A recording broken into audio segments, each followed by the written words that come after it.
Bueno, acá estamos. Buenas tardes, acá estamos. Bueno, bienvenidas y bienvenidos. Mi nombre es Erika, soy empleada del Poder Judicial, del Fuero Civil.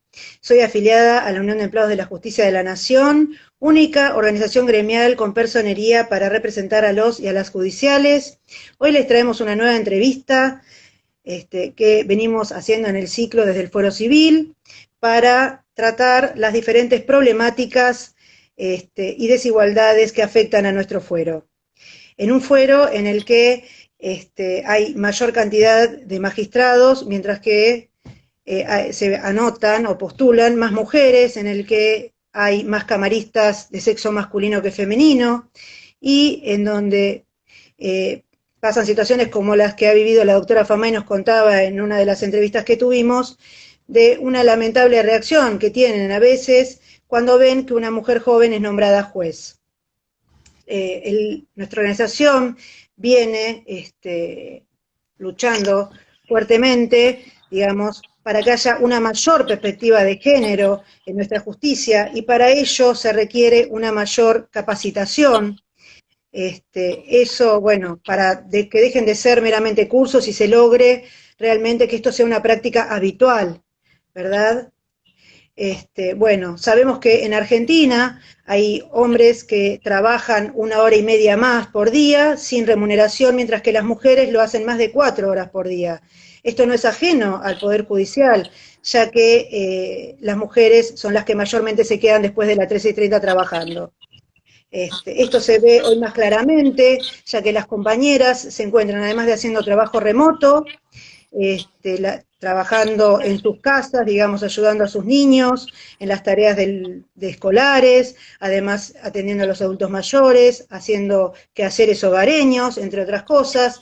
Y bueno, todo esto que a veces es llamado acto de amor, ¿verdad?, el que uno tiene por los hijos, y los quehaceres de la casa no es más que trabajo no remunerado. Por eso hoy les traemos a un actor de la justicia, que además organiza y dicta los cursos de la ley Micaela y se desempeña como magistrado en el Fuero Civil, el doctor Carlos Gollis. Buenas tardes, Carlos, ¿cómo estás? Buenas tardes, Erika, ¿cómo estás? Buenas tardes a todas las personas que nos están escuchando y agradezco muchísimo la invitación y la posibilidad de poder difundir cuestiones que yo entiendo que son de extrema importancia si queremos avanzar como poder público del Estado hacia un desempeño más eficaz, más inclusivo.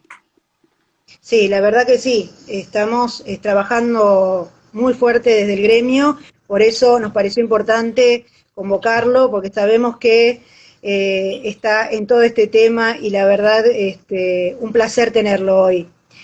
Si le parece, le voy a ir haciendo las preguntas para que Sí. el tiempo corre. Bueno, teniendo en cuenta esta nueva modalidad de trabajo, el trabajo remoto, el teletrabajo, como lo queramos llamar, ¿cómo afecta el mismo a las diferentes realidades que existen hoy, ¿no?, teniendo en cuenta el género? Bueno, primero el teletrabajo. El teletrabajo es algo tortuoso para todas las personas que trabajamos en el Poder Judicial, tiene enormes dificultades técnicas y por sobre todas las cosas nos plantea la posibilidad de trabajar todo el tiempo, sin horario. Eso es especialmente molesto para cualquiera de nosotros, ¿no es cierto? Pero para las mujeres lo es mucho más. A ver, vamos a una familia tipo y en esta familia tipo tenemos un matrimonio y 2 hijos. ¿Quién se ocupa del cuidado de la casa? La mujer. ¿Quién se ocupa del cuidado de los hijos? La mujer. ¿Quién se ocupa del cuidado del tercer hijo, el marido? La mujer. Y a su vez está 8 horas conectada en teletrabajo, 10 horas conectada en teletrabajo, para almorzar, tiene que cortar porque los chicos hacen las tareas por Zoom, tiene que atender a su familia, tiene que atender a sus amigas, tiene que hacer su vida, pero no, está todo el tiempo conectada. El teletrabajo plantea en forma mucho más aguda la desigualdad de género, porque nadie va a entender en casa, a donde generalmente no trabajamos, que se está trabajando y que no hay que interrumpir. Y no todas las personas aparte tienen un ámbito hogareño lo suficientemente cómodo como para dedicarse alegremente a trabajar, cerrar todas las puertas, como acabo de hacer yo. Claro, Como yo seguramente también. hiciste vos, y vos tenés Sí, hijos, y entonces los deberás tener por poco bajo amenaza de bomba y sí, ese sí, tipo de sí. cosas. Sí, sí, que no Eh, griten, totalmente. claro, y nada de eso nos sucede a los hombres. ¿Sí? Los hombres habitualmente, obviamente hay excepciones, no cocinamos, no lavamos, no planchamos, no pasamos la aspiradora, no hacemos las compras, no nos ocupamos de dormir a los chicos, ni nos ocupamos de supervisar la tarea de los chicos, ni de llevarlos al jardín de infantes. Ahora estamos todos encerrados. Todas las personas estamos en un mismo ámbito, sin poder salir. Y todo lo que se hace sucede en la casa. Entonces, ustedes las mujeres vienen a ser personas orquesta. Tienen Sí, que cumplir todos los roles y todos a la vez y encima atender a nuestros requerimientos. A ver, yo soy juez, tengo 2 juzgados a cargo, el mío y otro que subrogo. Y por supuesto que estoy pendiente de la computadora, de la bandeja de entrada de escritos, de cualquier otra cosa, y muchas veces me tengo que poner el freno y decir, basta, Carlos, porque están ustedes, las mujeres, detrás, con los chicos, con la suegra enferma, con esto, con aquello, haciendo millones de cosas. Claro, para mí es tan fácil. Yo no tengo nada de eso que hacer. En cambio, ustedes sí. El teletrabajo, por lo tanto, impacta con una mayor carga de estrés, con una mayor exposición, con mayores exigencias a las mujeres que a los hombres. Y eso lo tenemos que tener claro todas las personas que ejercemos un rol jerárquico. Porque el teletrabajo no tiene límites, hay un derecho a la desconexión, que por supuesto yo soy titular de ese derecho, pero ¿qué pasa? Soy el responsable. Entonces a veces son las 9 de la noche y yo sigo mirando claro. cosas, pero no le puedo pedir nada a nadie a esa hora. O sea, el teletrabajo nos enfrenta a la falta de límites y a una mezcla, yo diría que bastante indigna, de los ámbitos de nuestra vida, que impacta, vuelvo a repetirlo, voy a ser reiterativo, a las mujeres por sobre todas las cosas. Y sí, pero bueno, es como decían, ¿no? Revolviendo la olla y atendiendo el trabajo, ahora estamos así, más o menos las mujeres. Exactamente, ocupándose de empanar las milanesas mientras están tratando de revisar una sucesión vieja a ver qué pasó con esa partida de nacimiento, que están pidiendo algo. O sea, Y es sí, complicadísimo. es complicado. Pero bueno, más o menos en el mismo tema, pero viendo el tema de las entrevistas en Poder Judicial, ¿no? Que se hacen al momento de elegir una persona para un cargo, ¿usted nota que hay diferencias en las preguntas que se le hacen a los empleados respecto de los que se le hacen a las empleadas? Vaya que las hay. Yo tenía una opinión personal bastante formada al respecto y dando los talleres de capacitación de la ley Micaela, que hemos dado ya 14, es algo que pregunto a todas las personas que participan. Rara vez a un hombre le han preguntado si es casado. Nunca, a todas las personas, van más o menos entre 35 y 40 personas por taller, a ningún hombre le preguntaron si pensaba tener hijos. A algunos le han preguntado si tenía hijos. A todas las mujeres, sin excepción, les han preguntado si están casadas, si piensan casarse, cuántos hijos tienen, si tienen solucionado el problema de los hijos. ¿Qué es tener solucionado el problema de los hijos? Es algo que a mí me hiela la sangre en las venas. De hecho, yo intento siempre, trato de nombrar mujeres.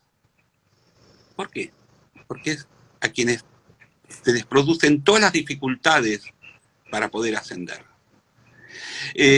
Y hay que ser condescendiente y entender. Yo hago muchas bromas, los que me conocen, las personas que me conocen saben que soy muy bromista, siempre amenazo con allanar el colegio por las reuniones de padres, pero es un chiste.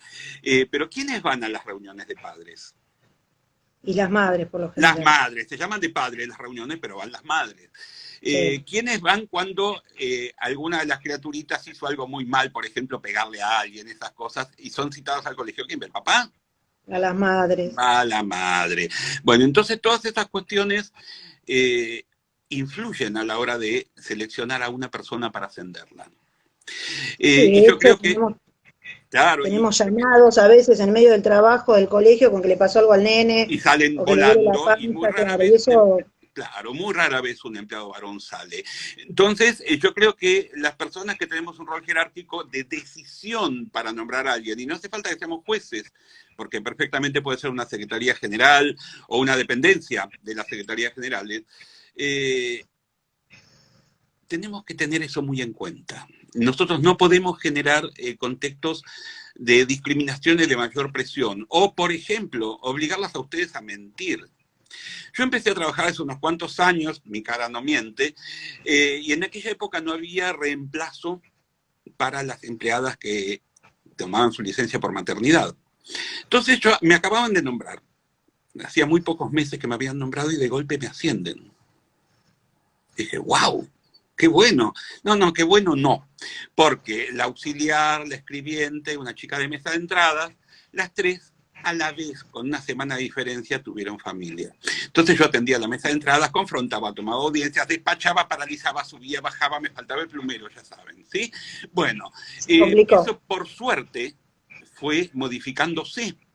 ¿Por qué? Una mujer embarazada jamás era nombrada. Una mujer recién casada jamás era ascendida, porque no había quien la reemplazara. Eso fue una vieja lucha de la Unión y hay que sacarse el sombrero. Hoy día están los reemplazos por maternidad. De todas maneras, continúa el sesgo y yo creo que las personas que podemos y tomamos las decisiones de nombrar, tenemos que tener en cuenta esas enormes dificultades porque son desigualdad estructural, son cosas que no cambian.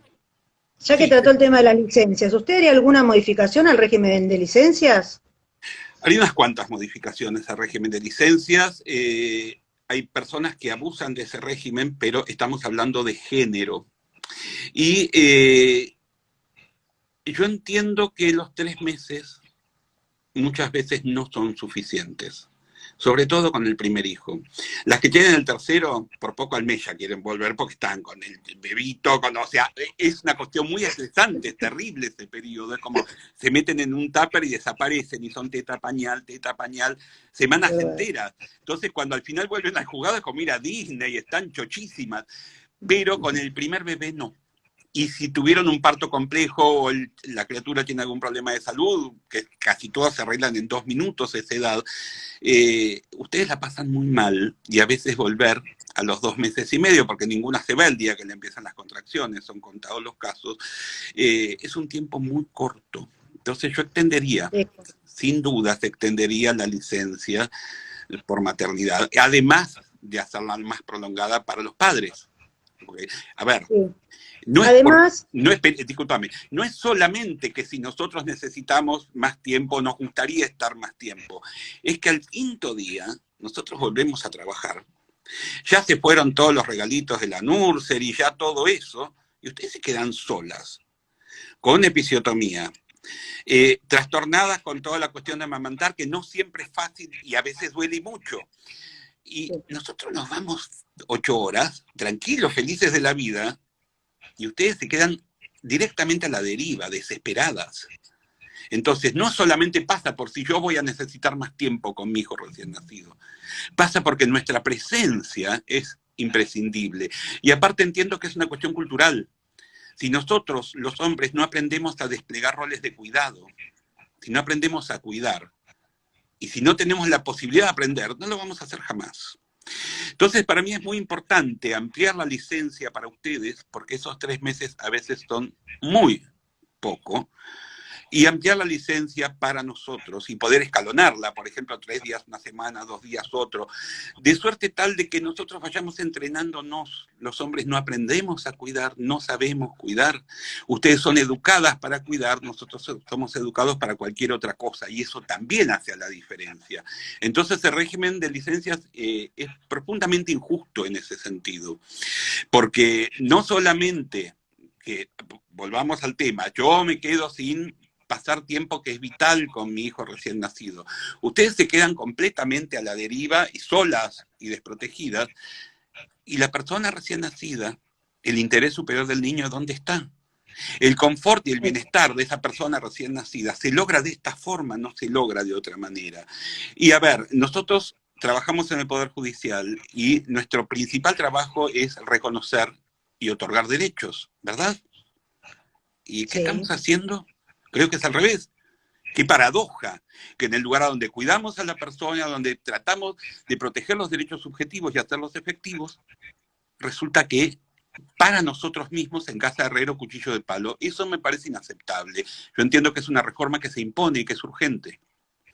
Sí, totalmente. Además, tampoco se tuvo en cuenta el caso de las mujeres que tienen cesáreas, que necesitan más todavía tiempo para recuperarse, y 15 días a veces no alcanza que se quede el varón en la casa ayudando, digamos, el papá del bebé, y la verdad que es algo que no se tuvo en cuenta. Pero bueno, bueno, siguiendo con las preguntas, ¿cómo explica el mapa de género representado en los cargos jerárquicos de magistrados y magistradas y funcionarios y funcionarias? Bueno, ese mapa de género es sorprendente y a veces es bastante preocupante verlo. Y se explica más o menos por las mismas razones que veníamos hablando. Esa desigualdad estructural entre hombres y mujeres, esa división sexuada del trabajo en donde el rol de cuidado de ustedes sí es no pago. Y además tienen el trabajo pago. Y ese rol de cuidado que sale tan naturalmente en la mujer y nos cuesta tanto a los hombres, explica que, por ejemplo, a medida que vamos ascendiendo en la escala jerárquica, una estructura piramidal y por completo verticalista como es el Poder Judicial, nos encontramos con sorpresas que son muy significativas. Vamos a empezar por arriba, tengo los números acá, al mes de octubre, que es la última conformación integral de funcionarios, magistrados y magistradas y funcionarias en el Poder Judicial.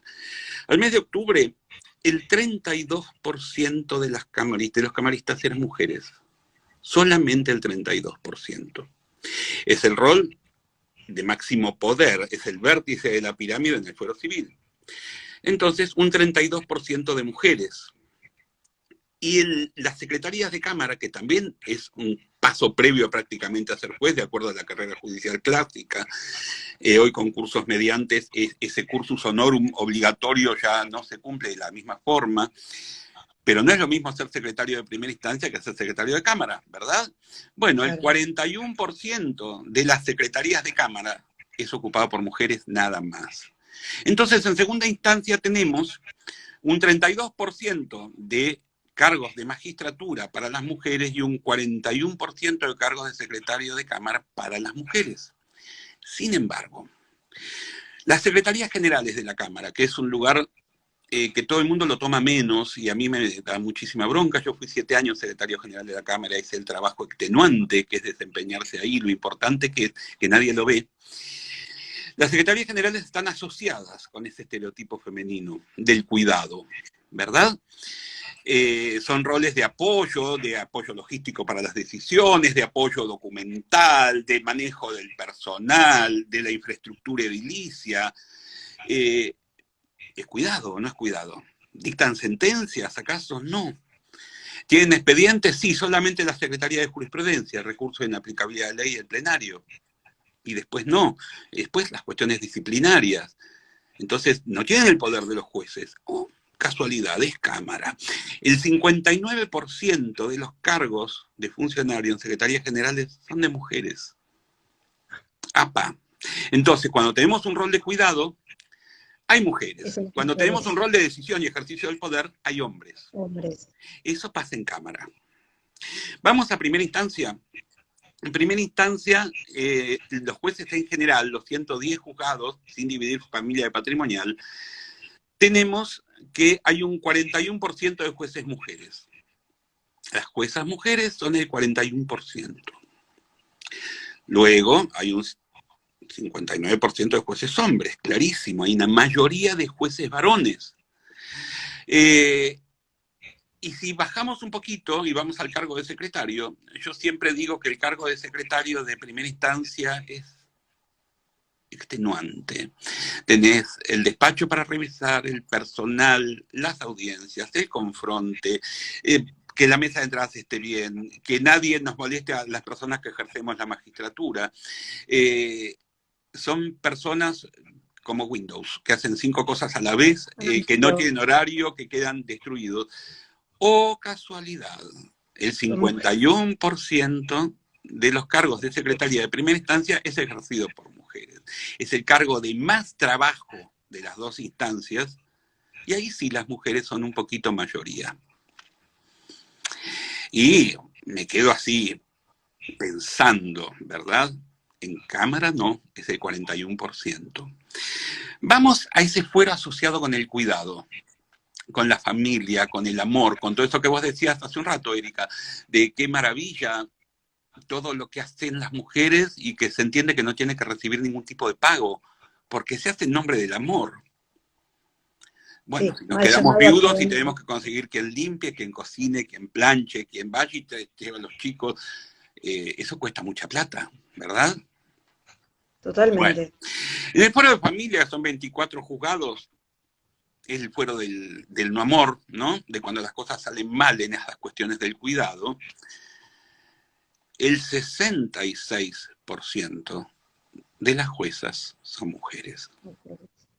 Entonces, en el lugar que es estereotipadamente femenino y que se entiende que es de predominio femenino, el estereotipo de género funciona también. Y no puedo decir que es una cuestión del fuero, tampoco puedo decir que es una cuestión de los postulantes, de quienes se postulan, porque sabemos perfectamente cómo es un concurso, con todas tus etapas, con la multiplicidad de organismos que intervienen en esa selección. Entonces, sí puedo decir que a juzgar por los resultados que un 66% de las juezas de familia son mujeres, que ese estereotipo selectivo atraviesa todas las instituciones. Atraviesa el propio seno del fuero, porque la mayoría de las personas que ejercen la magistratura provenimos de la carrera interna. Viene gente que gana concursos de afuera, pero la mayoría somos personas que ya trabajamos acá. Entonces ese estereotipo atraviesa el fuero, ese estereotipo atraviesa el Consejo de la Magistratura, atraviesa al Ministerio de Justicia, que hace un nuevo proceso de filtrado de la terna y ponerla en condiciones, atraviesa Secretaría Legal y Técnica, Presidencia de la Nación y Senado. ¿Sí? Entonces, no es que solamente podemos decir que en el fuero hay un estereotipo y que le damos a las mujeres el trabajo de cuidado, sino que son todas las instituciones de la sociedad que intervienen en la selección de magistrados que tienen ese sesgo estereotipado, en donde cuanto más poder hay, menos mujeres hay, y en cuanto más cuidado hay más mujeres.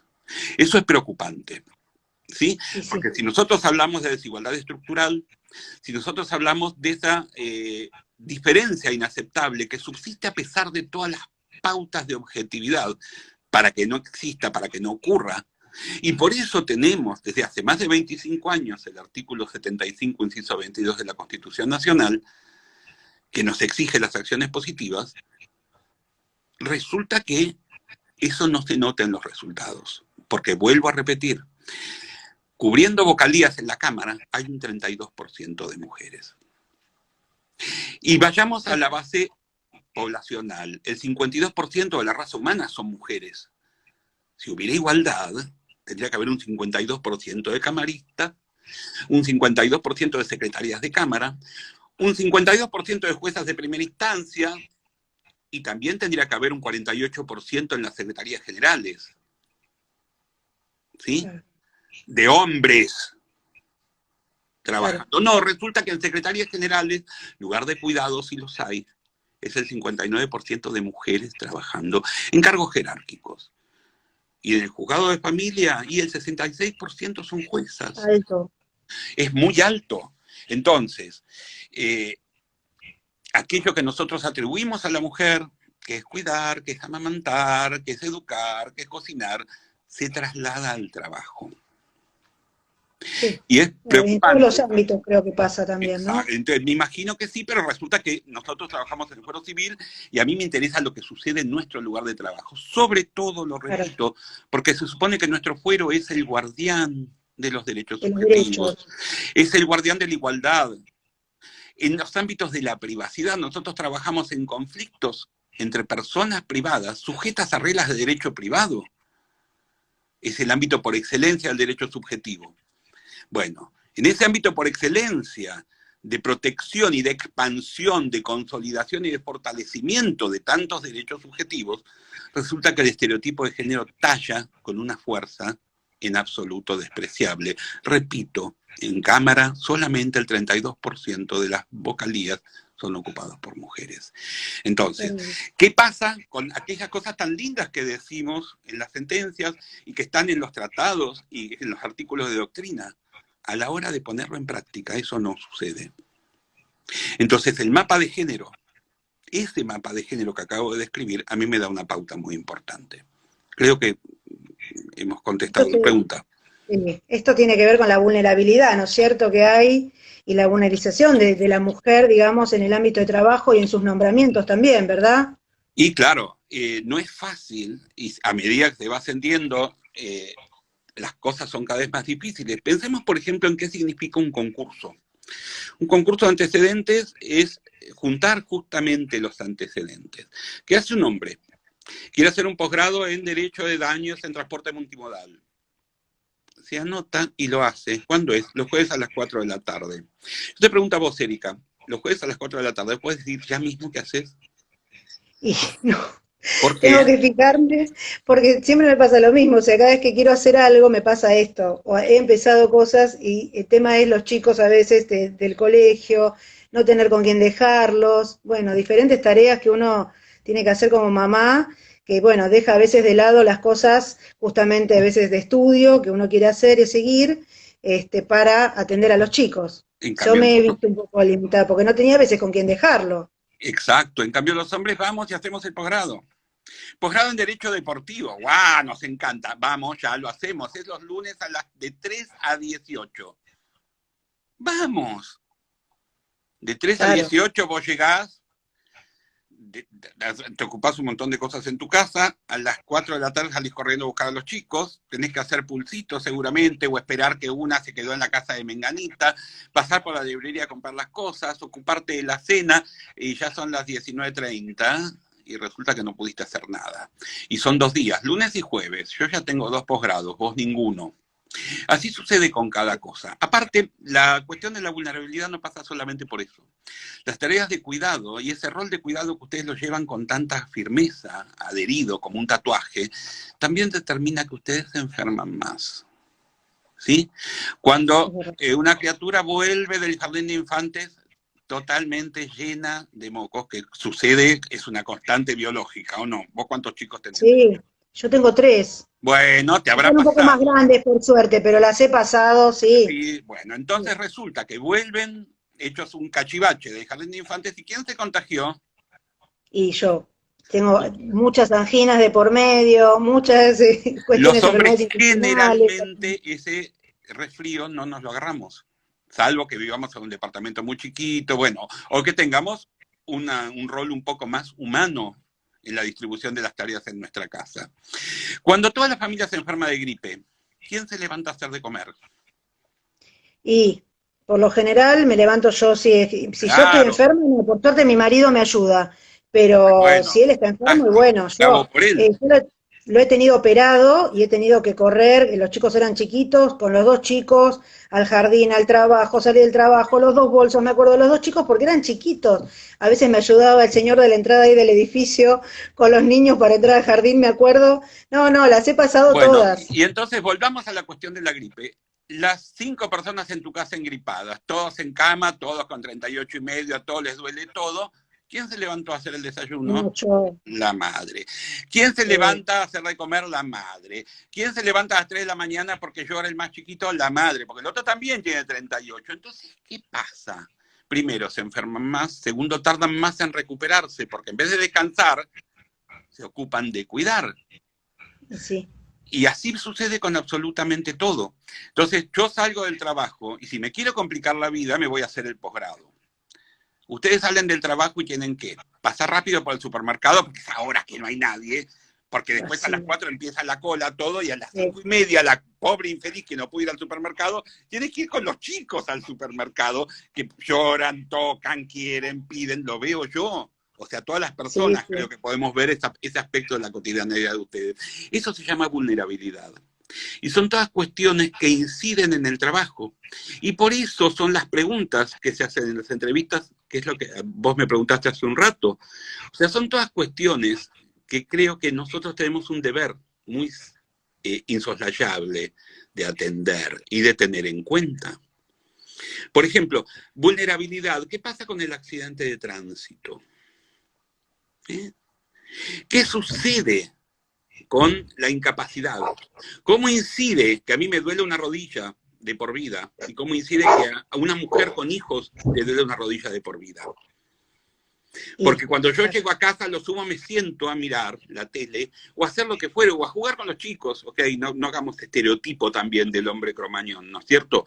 Pero la que está revolviendo las cosas con el chico en brazos y le duele la rodilla. La que tuvo que ir a hacer las compras y le duele la rodilla. La que pasó por la tintorería y le duele la rodilla. ¿Quién es? Sí. Bueno, y sin embargo, supuestamente por aquello del paradigma de la igualdad del artículo 16 de la Constitución, si vos y yo suponemos que tenemos el mismo cargo, la misma edad, en el mismo lugar del Poder Judicial, tenemos un 15% de incapacidad por una lesión permanente en la rodilla y dolor crónico, supuestamente, en el mejor de los casos, nos tendrían que pagar lo mismo. Sí. ¿Qué dice la Constitución? La Constitución en el 75, inciso 23, habla de las acciones positivas para asegurar el pleno ejercicio del derecho a las clases desventajadas. Las clases desventajadas son los niños, los ancianos, las personas con discapacidad, la familia en el periodo de lactancia y las mujeres. Las acciones positivas son acciones suplementarias, son de complemento. Es dar un poco más. Entonces, si nosotros cumplimos ese luminoso precepto constitucional que tiene más de un cuarto de siglo de vigencia, si a mí me pagan 10 por esa incapacidad, a vos te tendrían que pagar 12. Sin embargo, y es tristísimo, cuando miramos la base de montos indemnizatorios, que la conozco a la perfección, la llevé yo durante 7 años cuando fui secretario de jurisprudencia, secretario de letrado, ustedes cobran menos. Bueno. Sí, eso sabía. Bueno. Lo que no, pues nunca me imaginé que nos correspondería más, eso no lo bueno, ni siquiera fíjate, y vos trabajaste que ni siquiera yo lo tengo. Y muchas personas que nos están escuchando hacen el muy buena la aclaración que nosotros, y a muy poca gente le queda claro que las acciones positivas son eso, que hay que darle más a quien tiene más dificultades. Por ejemplo, con el interés superior del niño, a nosotros no se nos cruza por la cabeza ponerlo en discusión. El niño está primero, la niñez está primero. Entonces, sí, totalmente. En un accidente de tránsito muere mucha gente, lamentablemente. Quedan lesionados hermanos. Hay hermanos de 19 y de 22 años y otro de 15. ¿Quién va a cobrar más? Interés superior del niño. Obvio, artículo 3 de la ley, de la convención. Pero no está metido en nuestro imaginario. No nos sale en forma tan automática y tan incuestionable que la mujer es una clase desventajada. La propia Constitución Nacional dice desde octubre de 1994, en plena vigencia, que la mujer está sometida a una condición estructural de desigualdad y es una clase desventajada. Sí. Bueno, entonces, a ver, yo tengo acá mi machetito, acá están los números, ¿sí? Y resulta que la Constitución dice lo que dice, pero el 32% de las juezas de Cámara son mujeres. Claro, bien. Y eso significa que es muy bonito lo que dicen las leyes. Es fantástico lo que dicen los tratados. Y algunas sentencias que podemos escribir son lindísimas, pero en los hechos eso no pasa. Y entonces, en relación a esto, ¿usted considera que el Poder Judicial está capacitando correctamente a los magistrados y magistradas en perspectiva de género y en esto que estamos hablando, digamos? Erika, linda pregunta me haces. A ver, yo estoy muy consustanciado con la temática. Hice el primer taller, ya no me acuerdo hace cuántos años, en la Oficina de la Mujer. Tuve la suerte de contar con la presencia de Flora Axelrad, que ya no está. Y salí de ahí muy conmovido. Yo pensé que era muy open-minded, que tenía criterios amplios, que entendía acerca del respeto por el derecho. Y no, claramente no entendía. Volví a hacer otro taller y otro más. Después fui replicador. Después me llevó durante 4 años de tiempo de formar otros replicadores y de intentar dar talleres, y que nadie se anotara. Porque claro, en horario de trabajo no se podía hacer. Claro. A la tarde todo el mundo sale corriendo, y ustedes salen corriendo mucho más rápido que nosotros. Yo estaciono el auto atrás en Inmigrantes, a la salida del jardín maternal de la Unión, ¿verdad? ¿Quiénes Cuando son salen chiquitos, con sí. los bebés en brazos? Y Hay claro, de las vez en mujeres. cuando un papá, ojo, ¿eh? No Sí, vamos a sí, hay estar. papás, ya Hay hay papás, hombres por más. supuesto que hay Hay papás, que pero reconocer, las sí, que sí. salen con el bebé y generalmente vuelven a entrar con una cara de cansancio y despacito para que no se despierte, así pueden trabajar. Son ustedes. Y eso no lo ve nadie. Sí, claro que lo Creo vemos. que se ve, pero ¿Mm? Bueno, entonces, no pude durante 4 años organizar un solo taller. Tuvieron que matar a Micaela García. Tuvo que pasar todo lo que pasó para que haya una ley que nos obligue, una ley que por supuesto redactó Flora Axelrad, a quien le debemos tanto, que nos obliga a todas las personas a capacitarnos. Y entonces hubo muchísima discusión. ¿Cómo vamos a hacer el horario del taller a la mañana? ¿Y quién trabaja? Perdón, es una persona por juzgado por semana. no es nada. ¿Cuántas personas faltan por cualquier otra cosa? Bueno, esto es muy importante. Bueno, después de mucha discusión, por suerte, todas las personas que deciden entraron en razones y se dieron cuenta que sí que había que hacerlo a la mañana. Entonces, ¡guau! ¡Qué felicidad! Estamos capacitando a la mañana y capacitando 5 horas. Ahora con la pandemia se cortó. El último taller lo dimos a principios de marzo y a mí me duele el alma de haber cortado esa actividad. Que a mí me da un trabajo terrible, porque yo sí voy todos los miércoles a darlo, no es una persona por juzgado, yo soy el que falta. Claro. Entonces me quedo muchas horas ese miércoles y estoy atrasado el jueves y recién me logro poner al día el viernes y el miércoles siguiente empiezo otra vez. O sea, para mí es un sacrificio muy grande, pero nunca dejaría de hacerlo. Entonces mi pregunta es, ¿estamos suficientemente capacitados? Mi respuesta es no. Porque un taller de 5 horas no alcanza a cambiarle la cabeza a nadie, no me alcanzó a mí. Yo volví, hice varios talleres, no solamente ahí, me seguí especializando, seguí investigando, seguí estudiando. Claro, como 8 o 9 años después, hoy tengo bastante más claridad, porque tuve que desarmar toda mi educación jurídica, toda mi formación académica. Recién ahora hay un CPO sobre género en la Facultad de Derecho de la Universidad de Buenos Aires. Yo hice toda la carrera íntegra. Y durante muchos años de Derecho de Familia y Sucesiones no se hablaba de género. No había ningún libro que hablara de género. Bueno, entonces, en los cursos de capacitación, también con muy sano criterio, se incluyó la famosa clase de la cuestión de género, que dura 1 hora y cuarto, 1 hora y 20. Una sola clase.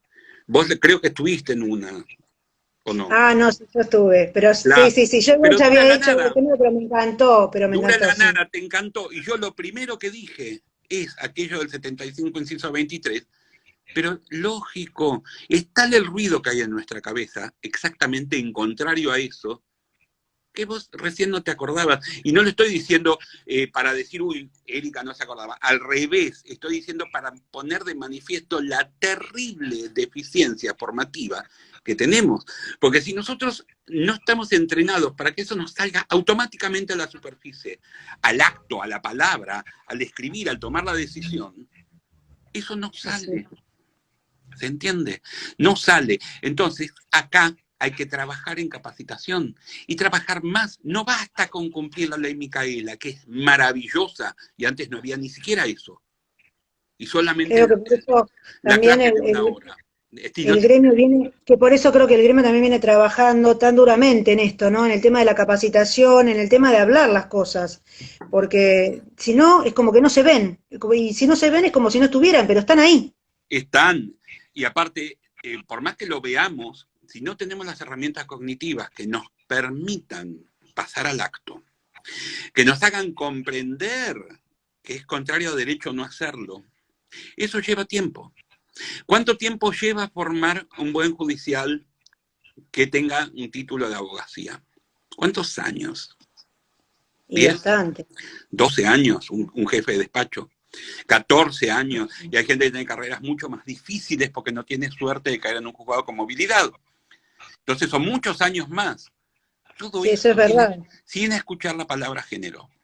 Entonces, por más que la digamos y la repitamos y machaquemos en la 21ª clase del curso de capacitación de la Escuela Judicial y en las 5 horas del taller, Micaela, esa palabra se pierde en el ruido.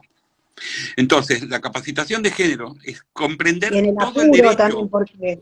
Claro, comprenderlo de vuelta, y eso lleva mucho tiempo, no es un taller, son varios Claro. talleres, son varios cursos, tendría que haber más puntaje para eso. ¿Mm? Bueno, entonces, acá tenemos otro problema. Entonces, no es solamente de qué proporción de mujeres ocupan los cargos jerárquicos, es qué proporción de tiempo ocupa la capacitación de género. Nula. Nula. Claro. Un taller de 5 horas no es nada. Es un maravilloso puntapié inicial. Yo creo que le pongo muchísima energía a eso y mucha garra, pero eso no alcanza. Entonces, nos estamos capacitando, sí, ¿cómo? Insuficientemente. Y decir insuficientemente es casi lo mismo que decir mal, por más que yo creo que los contenidos que estamos dando en los talleres de la ley Micaela son correctos. Pero eso no alcanza. Eso no alcanza. La gente viene muy contenta, del curso, porque hay cosas que abre igual la cabeza. Lo que pasa es que es mucho para el tiempo acotado. O sea, eso es una realidad. El trabajo de palabras, o sea, muchas cosas. Hay muchas muchísimas cosas y entender Eso. cómo se decide, qué decisión tomamos. ¿Cuántas cosas hacemos cada día en cada uno de los lugares donde trabajamos sin darnos cuenta que estamos siendo prejuiciosos, que estamos acentuando la vulnerabilidad? Siempre se pone el mismo ejemplo en los talleres, que hay actividades que a veces se hacen y a veces no porque no alcanza el tiempo. ¿Qué podríamos hacer para cambiar en el juzgado? Todo el mundo habla del bidón de agua. A mí me agarran directamente de furia. No es el bidón de agua solamente.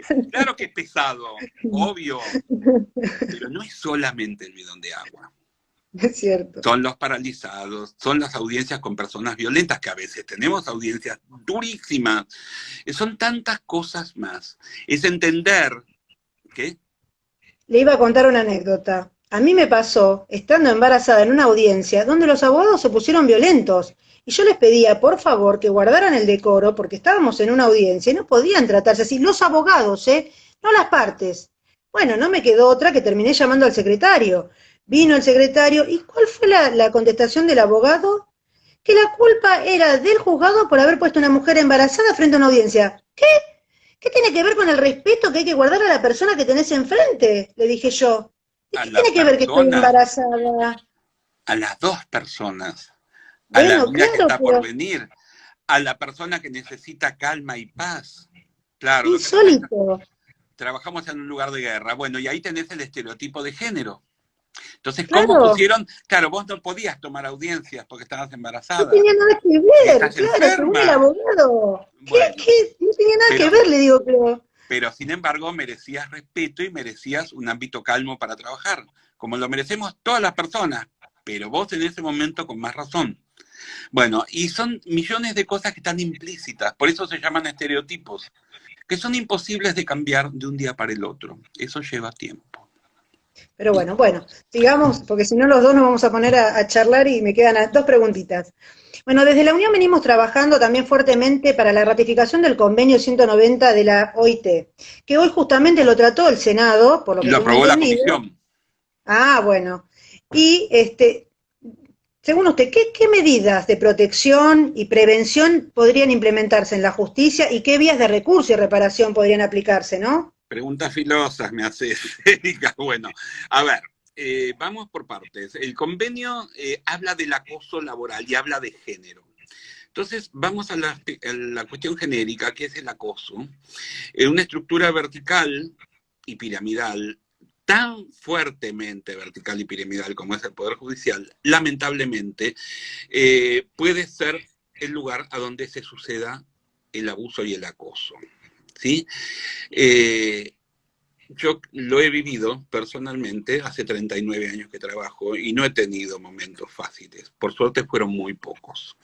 Entonces, abuso y acoso laboral, mobbing, son cuestiones de suma importancia porque redundan en una baja de calidad, de rendimiento, de todo. ¿Sí? Aparte de avasallar derechos. Estamos dando un mal servicio de justicia con personas abusadas, con personas estresadas, con personas sufrientes. Pero el convenio 190 de la OIT para mí tiene una palabra fundamental, que es género, y ese abuso se da.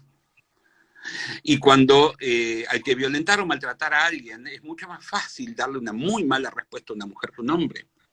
¿Mm? Cuando vamos a criticar una forma de vestir, podemos hacer un doble sentido con ustedes, no con el hombre. Cuando vamos a mirar con descaro, no vamos a mirar a un hombre, vamos a mirarlos a ustedes. Y es más, de hecho, hasta hace no muy poco tiempo había juzgados a donde las mujeres no podían llevar pantalones. ¿Sí? A donde mejor otros colores. ¿Por qué te viniste así vestida? No voy a hacer nombres. Y además, el avance y el acoso sexual. Vaya que hay herramientas para desarrollar. Primero, tendría que haber un protocolo, que en esto estamos trabajando a un paso lento, porque necesitamos avales, porque nos sale una reforma en un reglamento, porque sí. Entonces se va despacio para poder llegar. Un protocolo de intervención en casos de violencia laboral, ¿sí? Y un protocolo de género. Es muy importante que lo haya. Entonces, esa es una reforma fundamental. También es importantísimo que haya una reforma reglamentaria, porque ese protocolo requiere un procedimiento y una actuación, ¿sí? Y es importantísimo que las personas que aplican ese protocolo estén capacitadas. Y eso no quiere decir que las personas que trabajamos en el fuero somos energúmenas o somos machistas recalcitrantes o somos violentas, estas personas, no. Simplemente que no tenemos la profunda capacitación que hace falta para advertir cuando una cuestión de género excede el ámbito natural de la atracción que se produce entre personas adultas. Hablemos a calzón quitado, somos personas adultas y pasamos muchas horas en una oficina y es lógico que sucedan pulsiones, pero que eso se transforme en el ejercicio del poder y aprovechar la estructura piramidal para, más allá de que sea vergonzoso, que sea aberrante, todo, yo entiendo todo eso, pero hablamos de abuso cuando hablamos de asimetría. Por ejemplo, si yo toco a una mujer y yo soy el juez y la mujer es escribiente auxiliar, y la toco en un acto volitivo, no porque pasé justo a la mesa de entrada y estaba la pila, el legajo, y entonces, y nos tocamos, nos rozamos con eso, es otra cosa. Yo me refiero a tomar la mano, usarla. Eso se llama abuso, porque yo tengo autoridad y ella no. Bueno, de eso habla el convenio 190 de la OIT. Esa es la materia con la que tenemos que trabajar. Y esa es aquella cuestión que tardó tanto tiempo en ser reconocida. Hoy fue aprobada en comisión. O sea que ahora falta la aprobación en el recinto, de una sesión del Pleno del Congreso, del Senado. Todavía no es ley, todavía no la hemos ratificado. Y a ver, yo siempre pregunto lo mismo. Viniendo para acá, ¿a cuántos manosearon? Ningún hombre levanta la mano. Viniendo para acá, ¿a cuántas manosearon? Varias mujeres levantan la mano. ¿Algunas le dijeron a ustedes, le preguntan a los hombres, algo procaz sobre su aspecto físico? Uno por ahí dice, sí, a mí me dijeron, papito, tal cosa. Le pregunto a ustedes y empiezan directamente un rosario de guarangadas que les dijeron, claro, ojo, nosotros trabajamos en Retiro, lugar difícil si los hay. Pero, a ver, nosotros podemos perfectamente entrar de noche, temprano a la mañana caminando. A lo sumo nos van a robar el celular. A ustedes les va a pasar de todo. No es solamente el robo del celular. Ni me atrevo. Entonces, ¿qué? Ni me atrevo a ir tan temprano. Cuando fue el problema de los colectivos, les pedíamos por favor a los choferes que nos dejaran lo más cerca posible. ¿Se acuerdan cuando estábamos las refacciones allá y qué sé yo? No, terror teníamos. Y si no, nos juntábamos un grupo y íbamos de bueno, juntas. Entonces, el punto es, si eso sucede por la calle, cuando estamos trabajando adentro y cuando hay una persona con muchísima autoridad e independencia decisoria, estamos hablando de abuso. ¿Es una cuestión irritante? Sí.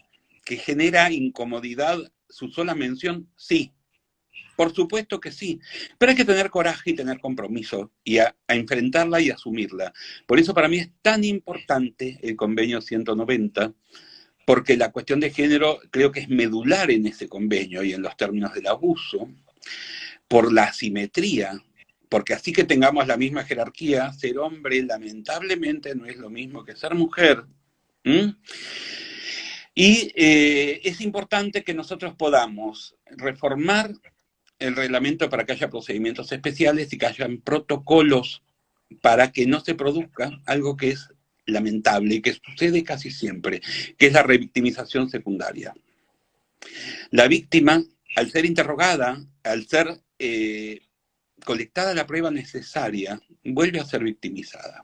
Si hay un protocolo, eso no sucede. Y si el protocolo se cumple, eso no sucede. Y si la persona que aplica el protocolo y lo cumple, además tiene una capacitación adecuada, no solo eso, sino que la intervención, en lugar de revictimizar, es reparadora. Entonces es muy importante que estudiemos mucho, que nos capacitemos, que creemos y generemos los instrumentos que nos permitan hacer efectivos esos derechos y que haya un reglamento modificado que nos permita trabajar.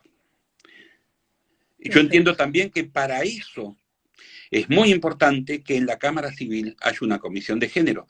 Hay comisión de reglamento, hay comisión de proyectos informáticos, hay comisión de gestión judicial, hay comisión de protección de incapaces, y resulta que, oh casualidad, no hay una comisión de género. Y, llegado el caso, ahí aprovecho y los felicito, porque ustedes como organización gremial acaban de crear una comisión de género. Sí. Eso es muy auspicioso. Eso es fantástico, y sería muy bueno que las personas que ejercemos la magistratura, que somos 149 personas que ejercemos la magistratura, 110 en primera instancia y 39 en segunda instancia, podamos generar una comisión de género. Uy, estoy redundando. Podamos crear una comisión de género. Así como pudo hacerlo el gremio. Y así como siempre se dice, y con razón, que en los gremios hay muy poca representación de la mujer. Si uno mira un plenario de la CGT, si hay una mujer, es mucho, ¿verdad? Bueno, entonces, si la estructura gremial se empieza a modificar, que la estructura gremial genere una comisión donde se tratan estas cuestiones, es auspicioso y es bueno. Bueno, tan bueno sería que suceda lo mismo en el ámbito del fuero. Porque hay comisión de montones de cosas que son todas muy importantes, no estoy diciendo que no lo sean, pero no hay comisión de género. Y claro, después tenemos un 32% de mujeres juezas de cámara, nada más. Claro, no hay comisión de género, no la va a haber.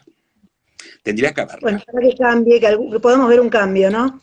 Ojalá que sí, yo lo propongo, estoy trabajando en eso, estamos con muchas compañeras tuyas, tratando de hacer un protocolo, lo que pasa es que eso lleva tiempo, nos agarró la pandemia por el medio.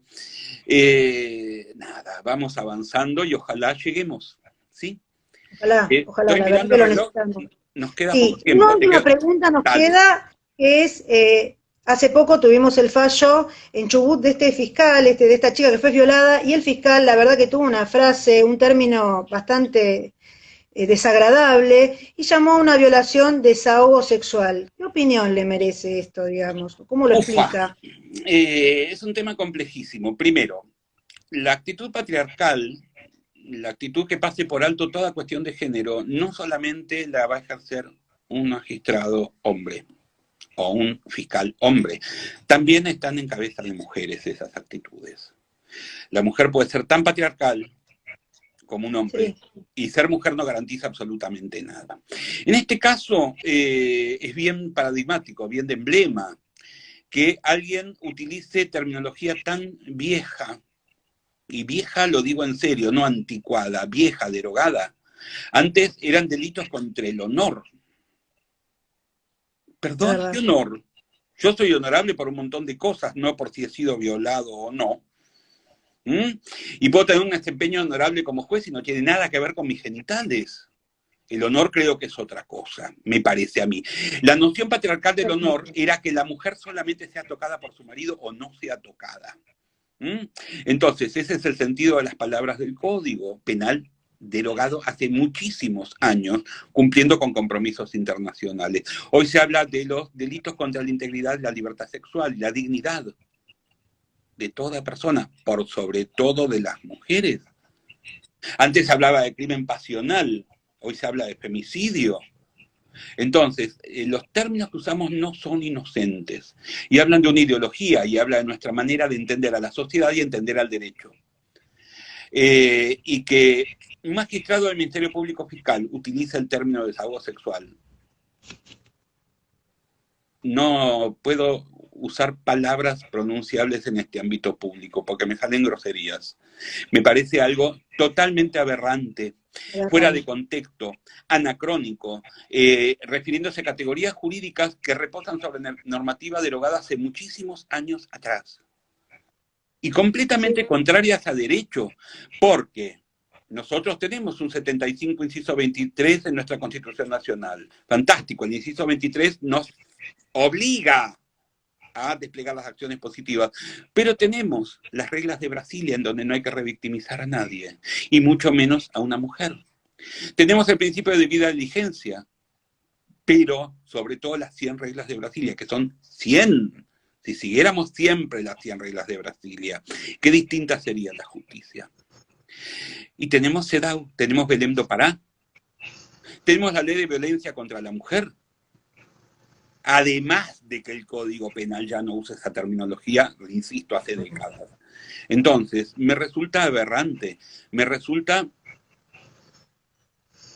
enoja mucho leer eso. Sí, creo que causó enojo en general, ¿verdad? Exactamente. Y podemos hablar de categorías jurídicas, pero hablar de desahogo. Yo me desahogo. Se nos está cortando el tiempo, me parece ya. Bueno, no sé si quiere Erika. decir algo más. No, yo quiero simplemente agradecer muchísimo la posibilidad de hablar en forma directa de esto. Porque no siempre existe el ámbito y el espacio en donde podamos hablar de la desigualdad entre hombres y mujeres.